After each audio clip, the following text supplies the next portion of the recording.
Welcome back to another episode of Boy with a Heart. This episode's fun because we will conquer the story of Adam's first kiss. It all happened back in high school, freshman year. I was part of a friend group. It always tends to be that way, right? And we planned a party the day before my 15th birthday. The date was not significant. It was just a Friday night. So we all show up. We're playing some chill games.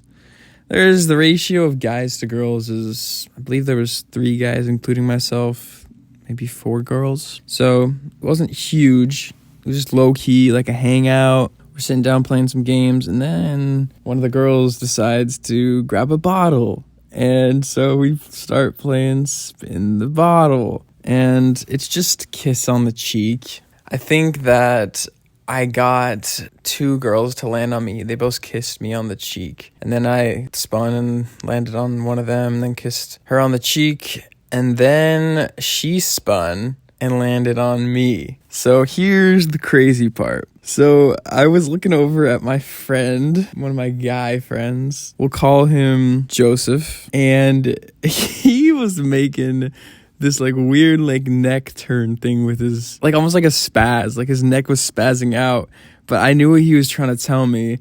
He was trying to tell me to turn my neck. And so when the girl that landed on me, we'll call her Lauren, when it landed on me and she walked over to go kiss me on the cheek, me being the absolute ballsy 14-year-old boy that I was, listening to my friend's advice, decided that I was gonna turn my neck right when she went to land one on my cheek. And so I did. I did. And then we kissed like a peck, And then she's like, what? She she didn't freak out, but she was surprised. And everyone else in the room was like, oh, they gasp. And so I'm like, Joseph told me to. I looked over at him again. He's like, no, I was kidding. He backed out and wasn't supporting me for it. It was oh my goodness. Thanks, Joe. And then they pretended it didn't happen. But that was just at the party, because when I went back to school the next day, well, the following week, I should say, since it was the weekend, it was all the rumors, all the drama. There were some rumors that we had kissed. There were some rumors that other things had happened. There were some rumors that I had forced her to kiss me. It was everything from, spin the bottle to just all in. So I kind of had to clarify what happened.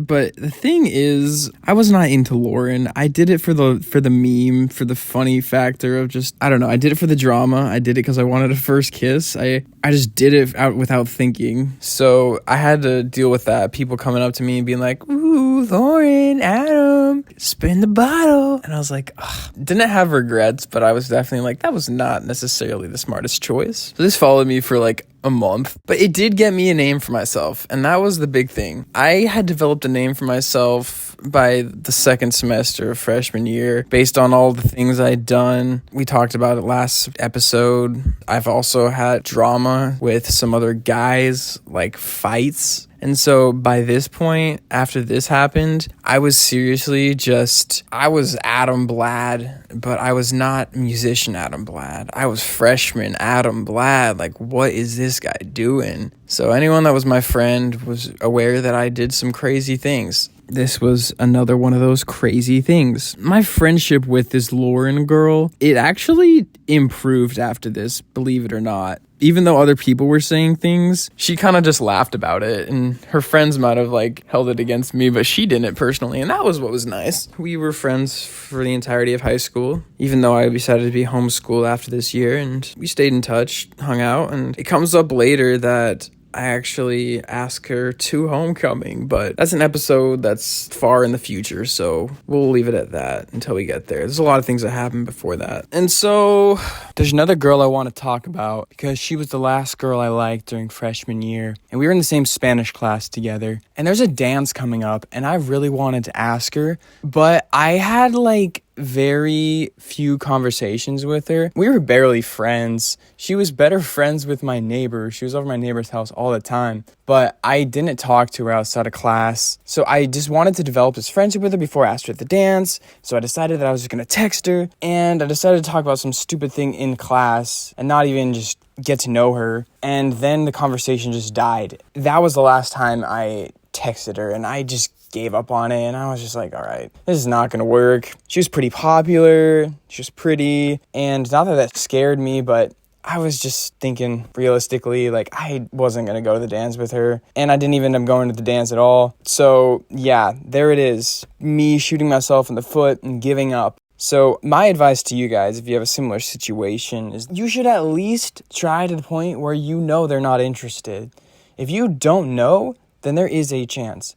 Obviously, you got to have some self-respect. You don't want to throw all of your heart out there, especially at first. I mean, for one, it hurts to get rejected. But for two, they got to give you some sign. But that doesn't mean that you should give up when they don't give you that sign. You can keep going until you kind of get a sense of if they're interested or not. And then if they're not interested, be respectful, Don't push it. Everyone has their own feelings, and just how you like them, they might like someone else. But if they're not saying no and they're not pushing back, that might be a sign for you to ask them, because maybe they also feel something for you. Maybe they're a little nervous. Maybe they're just waiting for you to make the move. My rule of thumb is to have no regrets for things I don't do in life. I would rather get to my deathbed and regret so many things that I did do rather than regret things I didn't do. And personally, I don't think I'm going to regret the things I did do, because they taught me things and they were experiences. Whereas if I don't ever take my shot, shoot my shot, take a chance, take a risk, well, then I'm going to get on my deathbed and I'm going to have nothing to look back on and regret. And then my life is going to be very empty and dull, and I'll wish I did more. So that's the lesson we can take away from Spanish Girl, is don't be afraid to shoot your shot.